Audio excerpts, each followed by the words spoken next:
What's up, everybody, and welcome back to another edition of our Daily Drop podcast series. I'm Jacob Turner. He's Andrew Jones. And AJ, we're here to talk about Carolina's new point guard, Kyan Evans. We're going to be diving a little bit deeper into his numbers in this podcast, a Colorado State transfer that obviously when you're talking about point guard at North Carolina, AJ, comes in with a lot of expectations, a lot of excitement, and a lot of optimism about what he could potentially be for the Tar Heels, especially after Carolina lost RJ Davis and Elliot Cadeau this all season. So again, I'm going to start with this. I typically kind of run through their basic stats. I already did that on the, I think you guys have already talked about that kind of on the commitment podcast you've done, and people already kind of know that by now. But this is the most intriguing part for me when it comes to Kyan Evans, AJ. It's these numbers right here. When Evans took over at point guard for Colorado State after a 5-5 start this past season, they went 21-5 the rest of the way, with their final loss coming in at the buzzer to Maryland in the second round of the NCAA tournament. I'm sure some people remember Colorado State and what they did in the first round of the tournament in particular, but that is the stat to me that stands out the most. And there's a ton of other ones in here that we'll go through that kind of illustrate the type of player he is. But when I saw that stat, I kind of look at it because some of the other like basic stats of what he averaged during the year don't stand out as much to me. Very similar in some ways, at least points per game, and to kind of what Elliot Cadeau did at North Carolina. But the fact that he was able to kind of come in and turn Colorado State around when he kind of took over and took the keys, I think that's exactly what Carolina needs. They need a guy who can come in, be the floor general, and lead this program from the point guard position. And at least what he was able to do at Colorado State this past season, I think is a really positive indicator for what he might be able to do in Chapel Hill, AJ. So let's talk Kyan Evans. What are some maybe numbers that stand out the most to you? And I will try my best to remember to include a link in the description below to the piece on Kyan Evans by the numbers. I don't know if it is the numbers other than, for example, the Memphis game. I like to look at guys, and I know other people do, they like to look at some high-end games because if a guy can get the high-end game once, then maybe he should be able to get it a second time or get close, and then a third time. As far as numbers go, Memphis, 23 points, 4 assists, no turnovers. That's big time. First round of the NCAA tournament. Just a phenomenal performance. But I'm going to go deeper than that. I like to really bring out my shovel and my chisel and just dig. And I love to find out, try to get close to what these guys are like when they come in from the portal. It's one of the neat things about covering the portal and players coming in, especially in basketball. I really found it interesting going through Colorado State season, hearing what Nico Medved, his coach there, is now at Minnesota, really good coach, by the way, very nice hire by Minnesota, what he had to say about Kyan Evans as the season went on, and they really started churning their wheels and winning some games because they went on a huge win streak. They finished second in the league. I think they were 16-4 in conference play, which means a lot of good road wins. I think they won at Utah State, as an example. They won at Boise, as an example. That's good. Those are good wins. I don't care who you are. And they kept talking about his impact. Nick Clifford, who will be a first-round pick in June, talked about Kyan Evans's impact and how because he could score and he could shoot, and I'll get some stats here in a second, but he could shoot the ball from the perimeter. He's got a lot of range. He's got a quick release. There's a calmness and smoothness to him. There's a never look stressed element to his game that made teams defend them differently. And that's when they were able to be more efficient offensively. Other guys got better looks. A guy like Nick Clifford became more of a first-round pick because he got better looks. So whenever a player was asked about a big game or them winning, inevitably they would go back to Kyan and say, look, that changed it for us. That's the difference. And you want players like that. Think about Carolina this year, how much credit Jalen Withers got for a 6-game win streak. Oh, I know. Against bad competition. Well, Kyan Evans led them to a 21-5 mark in that stretch against really good competition. I mean, Carolina's 6-game win streak was against the bad part of the schedule of the league. Colorado State was beating good teams, and they backed it up by beating Memphis in the tournament, beat them by 8 points. And probably, if a travel's called, would have been in the Sweet 16. And he would have played in the Sweet 16. So that's an impact. You want impact guys. You want guys that make everybody better. You want guys that take a game that's going this way and change it in a certain direction for the good, whatever the good direction is. And I think that when Hubert and Jim Tanner looked at point guards, they wanted to find guys that were uplifting players. Now, he doesn't hand out a ton of assists, but they also played lower possession games at Colorado State. Colorado State would have 58, 60 possessions. Carolina may play games 72, 76 possessions. Now that may raises a red flag about the turnovers, because he was at 1.9 turnovers in game and didn't play high volume possession games. So that means that the turnover rate's a little bit higher. That's something he has to fix. But what I do like about him that doesn't go into the assist to turnover ratio is how he pitches the ball ahead. He doesn't, in basketball, you don't get the hockey assist. The hockey assist is two guys get an assist for a goal if it's pass, goal. Basketball, you don't get that. If you did, he would have averaged more assists. He got a lot of pitch heads. He would get the ball and he'd find someone and get it going into transition and get the ball ahead. He's someone that makes a lot of smart, quick, don't get tied up passes on the perimeter to keep the ball moving. I think a couple of the things that really frustrated the staff about Elliot Cadeau was, for all of his talent, all the wizardry and all the, oh my goodness, did you see that kind of passes? Elliot dribbled into trouble a lot. He dribbled into turnovers, dribbled into forced shots. When you look at Kyan Evans, there's not that much there. Now, sometimes he dribbles into traffic and gets lost. That's a growth point. He's got 2 more years to go. Didn't play a ton as a freshman. So that's a growth point. But I think they see a cleaner whole game.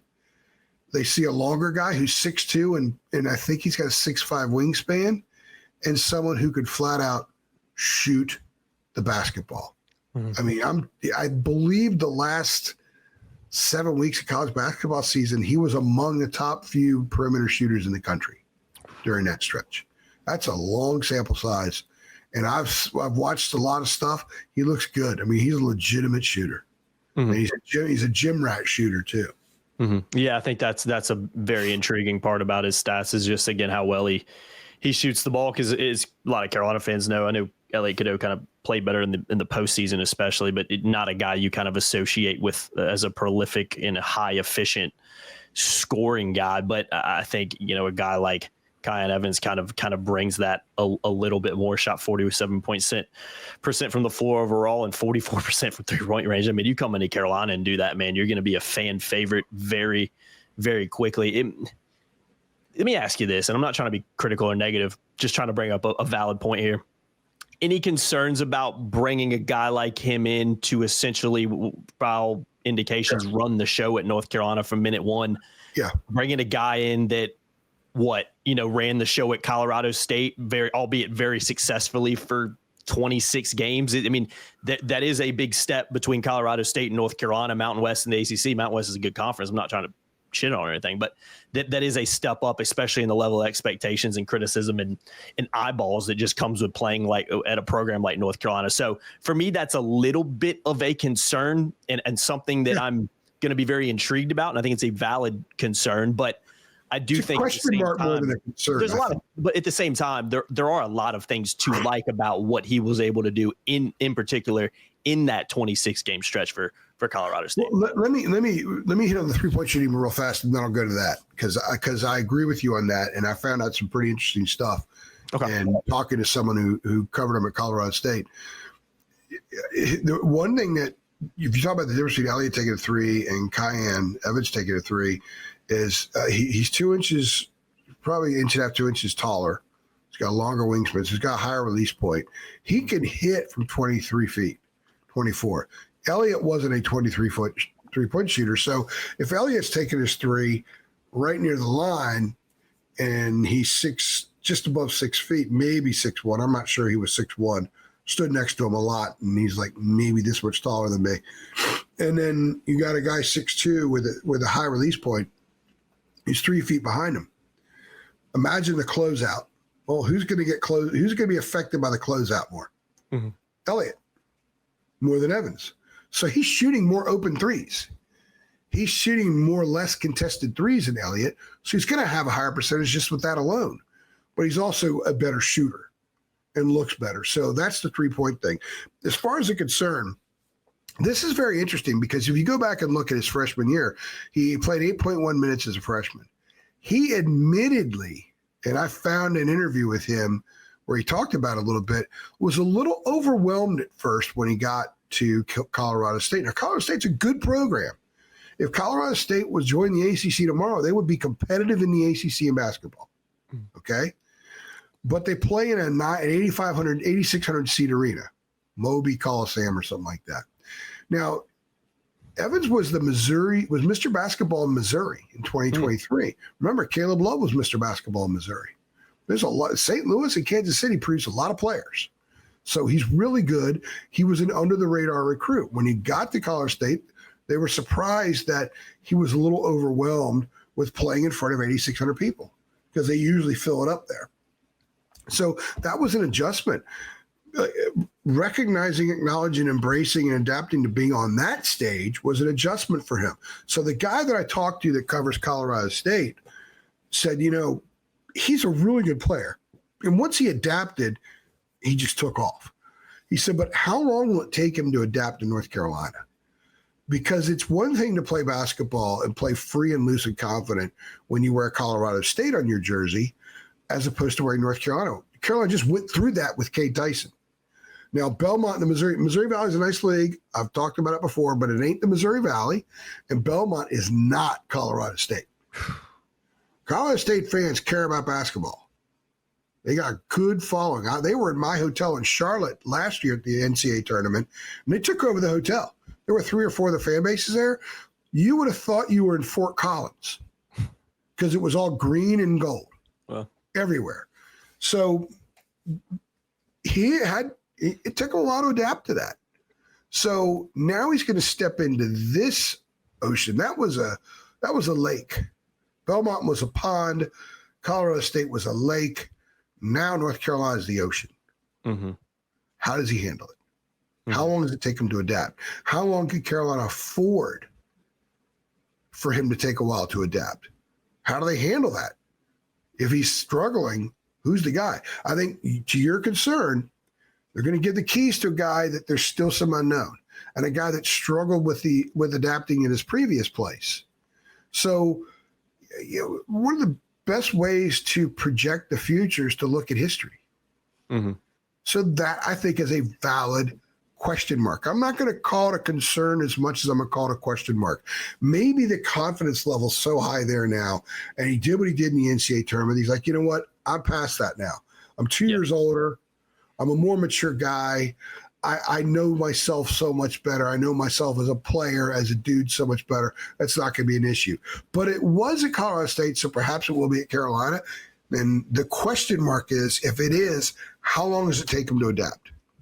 Yeah. Again, it's not us trying to be negative or critical of him. It's just it's examine the guy's game. It's a big step up, man. And there's no bigger program in the country, especially at the point guard position, and much criticism and eyeballs, and just, especially where Carolina is now, it's just a lot of expectation and a lot of pressure that comes with playing with that. So, and money. And again, that's something you can't.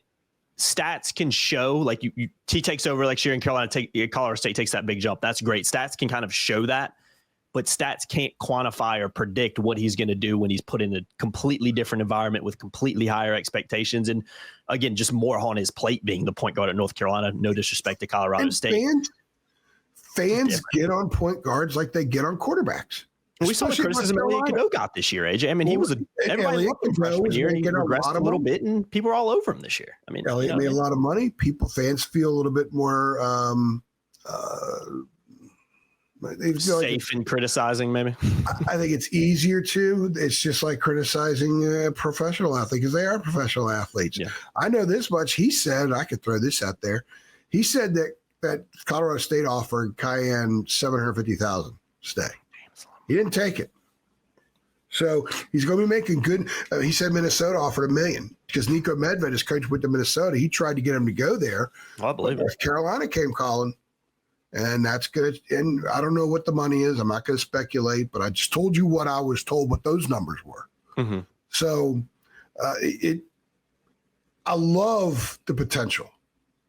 I really do. I really enjoy watching him play.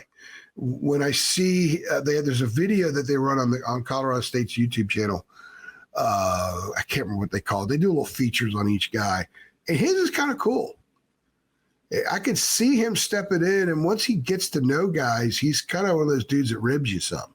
Mm.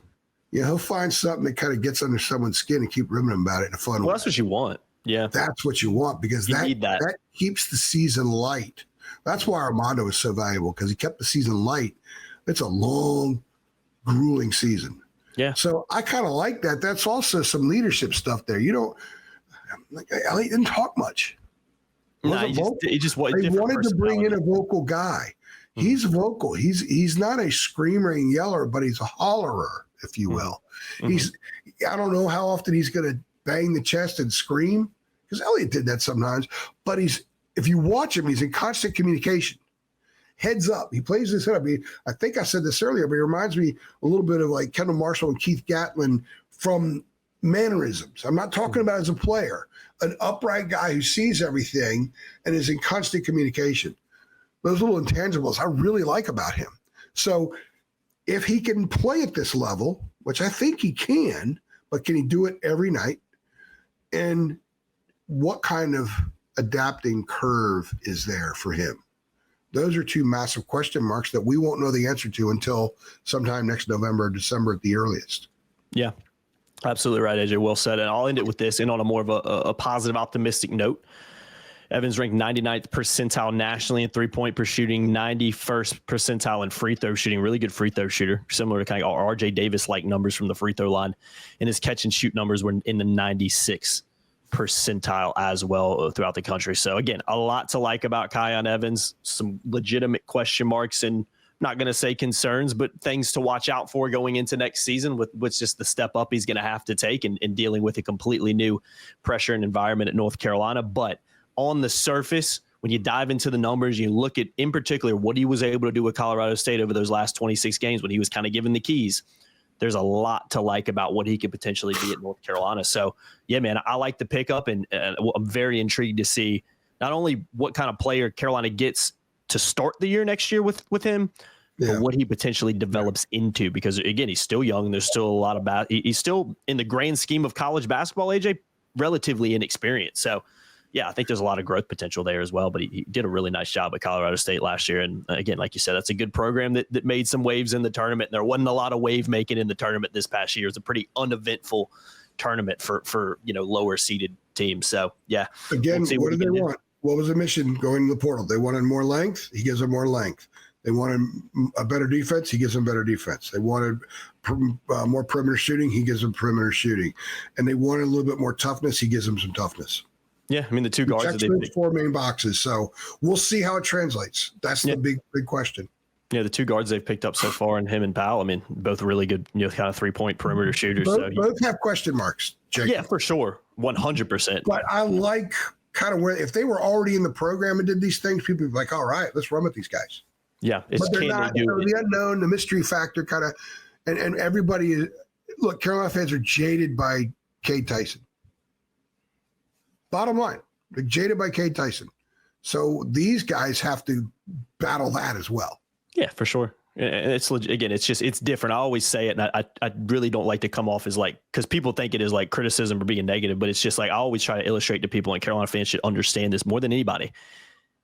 Carolina, I mean, I was going to say there's very few. Carolina might be the most in the country followed, scrutinized, and criticized team, and they also have a fantastic, smart fan base that knows good basketball and also knows what it takes to win. So that comes with criticism too. So when I'm concerned about the step up, AJ, it has to deal with the fact that there is really no other programs, very few, if any other programs in like North Carolina that get the sheer amount of pressure and eyeballs that Carolina gets. So it's the most valuable We've already seen that. And I would say Kentucky Carolina's got a broader following, like we're at coast to coast, but Kentucky's following in the bluegrass state. Those people are insane. Yeah, David Sisk. They're a little crazier. The death threat percentages are probably higher in Lexington than in Chapel Hill. Although we found out there were some in Chapel Hill too. That's how crazy it is. So ridiculous, man. That's a different topic for a different day. But I'm looking forward to seeing how he plays. I don't know. We won't know, but I think Elliott's going to do well at Michigan. Yeah, I think he needed a new scenery. They both kind of needed to part ways. And that's one of the good things about the portal is it allows you to part ways when you need to part ways. Yeah. So it's good for the kids, good for the program. 100%. I don't know. I wouldn't say Kyan Evans is as naturally talented as Elliott, but he has some areas where he's better than Elliott. Elliott, I think, has some areas he's better than Kyan Evans. But maybe Evans fits what Carolina wants to do better. And it's so much about chemistry and fit moving forward. Absolutely. So don't look at Elliott's numbers in January and say, oh, Hubert screwed up and let Elliott go. Don't do that. He had to go. His mom wanted him to go, and she calls the shots, and it just, they needed something different. So don't compare the two. You're going to drive yourself crazy if you do that. Yeah, don't do that. It'll happen, but don't do it. That's basically how it gets down. So, again, good stuff, AJ. I've been Jacob Turner.